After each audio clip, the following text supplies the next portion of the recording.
Okay, next we want to check our simulation, our machine is run or not.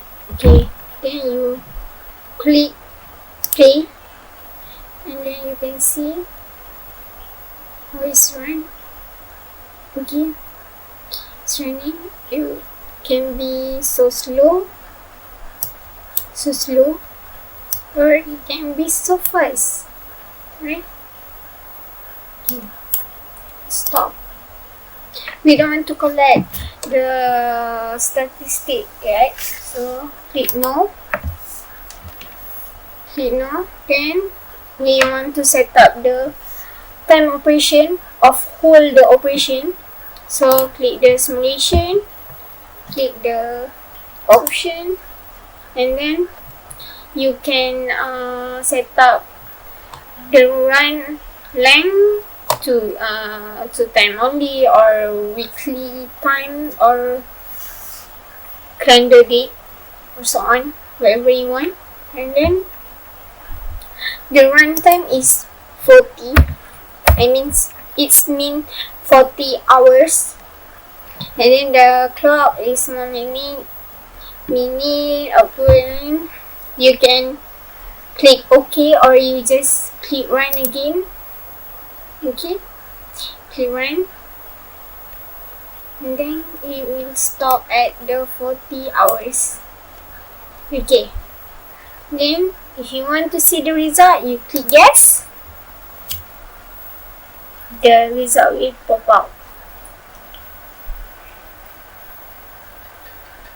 Okay, this is the statistic of our process. So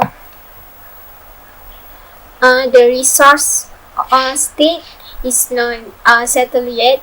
It is for the worker. If we add the worker, it will be show up the result of the worker lah.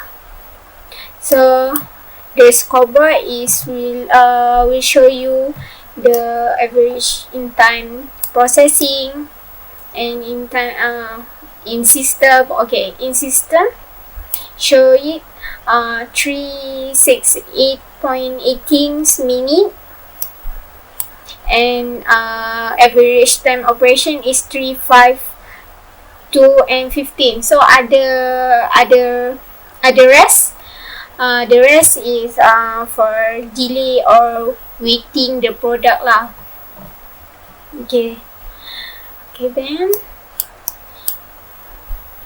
this one is entity state, which is the green in operation. The pink is a blocker product, which is cannot be produced lah, or otherwise need time to produce.